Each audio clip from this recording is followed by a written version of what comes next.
আমাকে ভুলে যাওয়া যার পক্ষে খুব সহজ, আমি চাই সে আমাকে এই মুহূর্তে ভুলে যাক।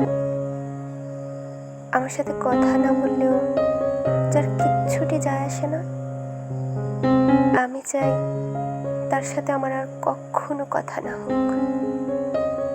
আমার অভাব যাকে বিচলিত করে না, যারা আমাকে ছাড়া দিব্যি চলে যায়, আমি চাই তার জীবনে আমার অনুপস্থিতি শাশ্বত হোক।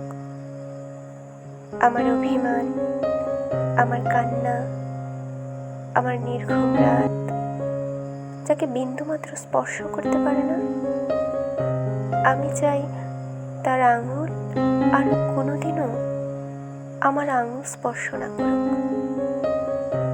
তাতে আমি কষ্ট পেলে পাই, ভেঙে গেলে যাই, একলা হলে হই। নিজের উপস্থিতির অবহেলা সহ্য করার থেকে তার অনুপস্থিতির নীরবতা ঢের ভালো।